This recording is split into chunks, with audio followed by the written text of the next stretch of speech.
যেভাবে এই ডিআইজি কথা বলছে মনে হচ্ছে যে এক মস্তান কথা বলছে। মানে ডিআইজির কথা এই ধরনের নয়, মনে হচ্ছে এক ডাকুর কথা, এক গুন্ডার কথা, এটাই মনে হচ্ছে। তো দেখুন বিস্তারিত ভিডিও। এক ডিআইজি নতুন এসে কি বলছে, পশ্চিমবাংলায় এসে হুমকি দিচ্ছে। ভিডিওটা কমেন্ট করবেন এবং শেয়ার করে সকলকে দেখানোর সুযোগ করে দেবেন।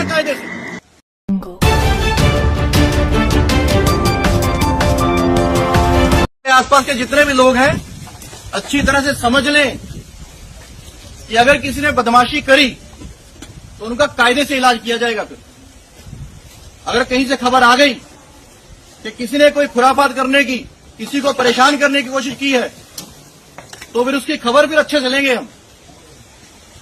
ये जहांगीर के घर वाले भी खड़े हैं, उसको बता देना कायदे से। ये बार बार जो खबरें आ रही हैं कि उसके लोग धमका रहे हैं, तो फिर अच्छे से खबर लेंगे, फिर बाद में रोना पछताना मत। तो फिर उसकी खबर फिर अच्छे से लेंगे हम। ये जहांगीर के घर वाले भी खड़े हैं, उसको बता देना कायदे से। ये बार बार जो खबरें आ रही हैं कि उसके लोग धमका रहे हैं, तो फिर अच्छे से खबर लेंगे, फिर बाद में रोना पछताना मत। শুনলেন দর্শক আপনারা, নতুন ডিআইজি এসে পশ্চিমবাংলায়। কিছু লোক বলছে যে উত্তরপ্রদেশ থেকে পাঠানো হয়েছে। কার অধীনে এসেছে? নির্বাচন কমিশনের অধীনে, মানে ভোট ইলেকশনের ডিউটিতে। তো ঠিক আছে, ভালো কথা। তো আমি এই ডিআইজিকে প্রশ্ন করতে চাই, সাধারণ জনতা হিসাবে, আপনি যে জাহাঙ্গীরের বাড়িতে এসে হুমকি দিচ্ছেন, উনি একজন মুসলমান বলে, এটাই তো সত্য কথা। যে আপনার কাছে বারবার খবর যাচ্ছে জাহাঙ্গীরের লোকজন ধমকাচ্ছে অন্য মানে বিরোধী দলের পার্টির লোকজনকে। এবার আপনাকে আমি বলতে চাই, এই কথাটা বলার আগে আপনি এটা সোশ্যাল মিডিয়ার সামনে বলুন যে আপনাকে এই খবরগুলো কে দিল এবং কোথার থেকে পেয়েছেন এই খবরগুলো। বলতে পারবেন? আপনি বলতে পারবেন না, কারণ এই খবরগুলো আপনাকে বিজেপির লোকজনেরা দিচ্ছে। জাহাঙ্গীর ধমকাচ্ছে কিনা সে প্রুফটা তো আপনারা করেন। আপনি যে ভাষায় কথা বলছেন, এটা কি একজন ডিআইজির কথা? যেভাবে হুমকি দিচ্ছেন আপনি, এই জাহাঙ্গীরকে হুমকি দিচ্ছেন উনি একজন মুসলিম বলে। আচ্ছা, আরেকটা কথা, এই হুমকিটা যদি কোনো হিন্দুকে আপনি দিতেন, তাহলে কি অবস্থা হতো আপনার? এটা আপনি ভেবে দেখেছেন? এখনো ভেবে দেখেননি। পশ্চিমবাংলায় আপনাকে কি কারণে পাঠিয়েছে? আপনি সেই ডিউটিটা জনতার হয়ে, সাধারণ জনতার হয়ে নিরপেক্ষতাভাবে সেইটা যাচাই করে আপনি সেটাই করবেন যেটা সংবিধানে আছে। না, আপনাদের মতন লোক কোনো পার্টির দালালি করা। আপনি তো একজন ডিআইজি হয়ে গেছেন। ডিআইজির কথা কিন্তু এটা নয়। তবে সোশ্যাল মিডিয়ায় আরেকটা জিনিসও ভাইরাল হয়েছে, আপনি নিজে দেখুন ভিডিওটা। আর এই ভিডিওটা জনগণকে বলতে চাই, পশ্চিমবাংলায় শেয়ার করে অন্যকে দেখানোর সুযোগ করে দেবেন, কমেন্ট করে আপনাদের রায়টা জানিয়ে দেবেন। তো দেখুন বিস্তারিত ভিডিও, এই ডিআইজি কি করছে এখানে।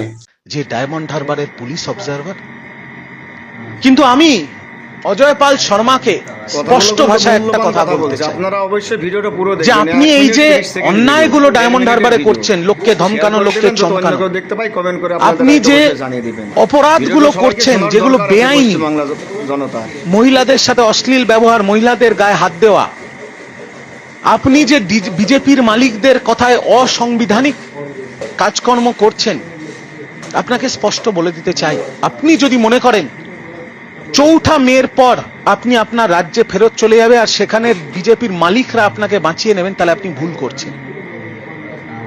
আমাদের নজর আছে আপনার ওপরে, আপনি পালিয়ে বাঁচতে পারবেন না।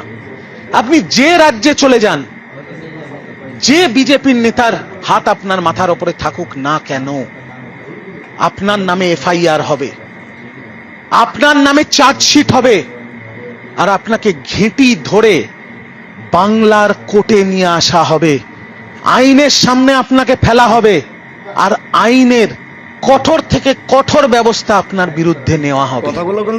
এটা আমি স্পষ্টভাবে অজয় পাল শর্মাকে বলে দিতে চাই। শুনলেন দর্শক এই দাদার কথাগুলো, এবং এই কথাগুলো যদি মিথ্যা হয় তাহলে প্রমাণ করুক সেই অজয় পাল ডিআইজি। আর যদি সত্য হয় তাহলে তো প্রমাণ করতে পারবেন না উনি। আর যে গ্রামে ঢুকে মেয়েদের উপর অশ্লীলতাভাবে ব্যবহার করছে, তো সেই গ্রামের সকল মানুষকে আমি বলতে চাই, সেই মেয়ে লোকেরাই ধরে বেঁধে রাখবেন। এই ধরনের কাজ কোনো পুলিশ অফিসার, কোনো ডাক্তার মাস্টার যেই করুক না কেন, অবশ্যই তাদেরকে ধরে বেঁধে রাখবেন, থানায় ফোন করবেন আপনারা, থানায় পুলিশকে খবর দেবেন, থানার হাতে তুলে দেবেন আপনারা। এটাই বলতে চাই আমি। তারপরে আইনের ধারায় আপনারা বিচার চান, এই অফিসার কেন এইগুলো করছে এবং কার উস্কানিতে করছে এগুলো।